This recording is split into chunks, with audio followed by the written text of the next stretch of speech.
iyadoo maalinnimadii shalayto madaxweynaha dawladda federaalka Soomaaliya Maxamed Cabdullaahi Farmaajo uu sheegay inuu raaligelin ka bixiyay dhibaatooyinka iyo gaboodfalladii dawladdii kacaanka ahayd ee Maxamed Siyaad Barre ay u geysatay deegaanada Somaliland ayay dadweynaha magaalada Burco ee xarunta gobolka Togdheer siyaabo kala duwan uga hadleen waxaana ka mid ahaa hadaladoodii waxa weeyaan waxaan oran karaa hadalkan uu magaranaysaa ninka Farmaajo uu ku hadlayay hadalana calooshaba ka soo baxayn buu ahaa oo dirqu ku oranayo ayay taasoo aanu isniri malaa waxa ka liitay Afrika Unionka midowga Afrika ayaa malaa canaantay baan odayga isniriyo dabeetana inta yar buu magaranaysaa Soomaalidu waxa ku maahmaada hashu nirigta dirqi bay ku dhashay Soomaalidu ku maahmaada marka waxa la oran karaa kelmadda madaxweyne Farmaajo ka soo baxday iyada lafteedu dirqi bay ku ahayd sababtoo hore looga arki lahaa wax loo bartayna maaha marka madaxweynayaasha Afrikaanka ah ayaa soo canaantay dabadna odaygu hashu nirigta dirqi bay ku dhashay intaas uu dirqi ku yiri marka waxa ila tahay taana Somaliland uma jeedo mana eegaysa xageeda wax raali gelinayna maaha waa meel ka dhac kale ayaan oran karaa marka sidaa darteed waxaan leeyahay reer Somaliland way tashadeen tubta toosna way qaadeen runtii aan waxaan u arkaa in ay tahay wax banaan dawladuhu iyo dadku way islaayaan laakiin waa la heshiiyaa marka runtii raali gelinta waxaan leeyahay war raali gelin dawladeed aynu qaadana baan oran lahaa runtii ha lagala hadlo ana la qaato Somaliland ha iska deyso waxa weeyaan caadfada iyo sida kulula uga jawaabayso waa madaxweyne qaran weeyaan madaxweynahayna raali geliyay marka runtii hadduu qirayo oo raali gelintii uu yiri waan raali gelinayaa wixii dhacay runtii waa laga heshiiyaa dadku waa la islaayaa dawladuhu way islaayaan kaliya aynu qaadana raali gelinta mid qanciyay Somaliland maaha mid ay maanta ka filaysay maaha waayo nin reerka arlada dhan ee dhulka cagta la mariyay niyidi raali ahaada afka laga yiri maanta Somaliland wax qurun bay ka doonaysaa Soomaaliya saamaxaad mid weeye waa iyagoo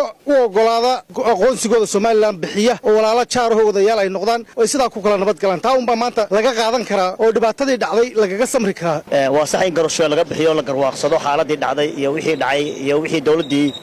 Maxamed Siyaad Barre hogaaminayay ee u geystay gobolada waqooyi ee xasuuqa ahaa laakiin arrintan uma baahna kaliya garasho hadal in laga bixiyo waxay u baahan tahay marka hore in la sameeyo baadhid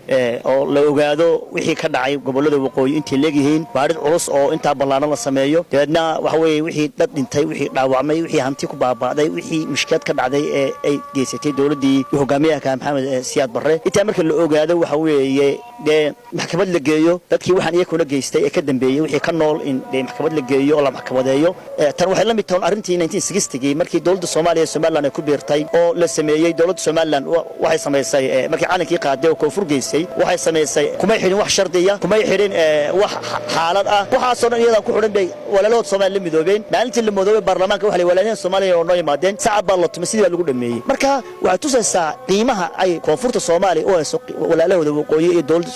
waqooyi ka dhismay tusaysaa arrinta waxaan dib hal loogu noqdo waxa weeye waxa ay wax dhowtan laga dooni maayo arrintaasi loo dhamaato u baskato hawshaas meel u gaadho wadahadalada Soomaaliya ay furmaan wixii ilaahad laga helo runtii hadalkii uu shalay jeediyay madaxweyne Farmaajo ee raali gelinta ahaa ee uu jeediyay Somaliland waanu qaadanay Somaliland waxaan leeyahay in badan baynu Soomaaliya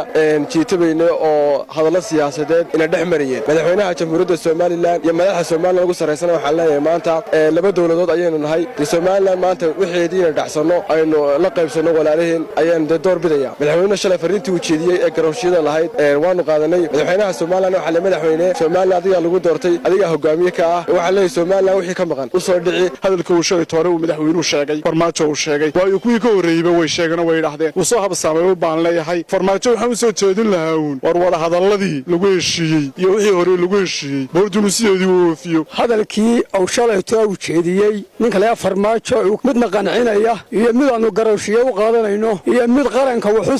soo kordhinaysa iyo mid waxyeeladii dhacday ka turjumaysa iyo mid saameyn ku yeelan karta toonna ma waayo anigu waxaan ahaa dadkii xoogaalka ahaa Cabdirashiid Timir Home Cable TV Burco adeega cusub ee shirkadda Dahabshiil iyo Dahab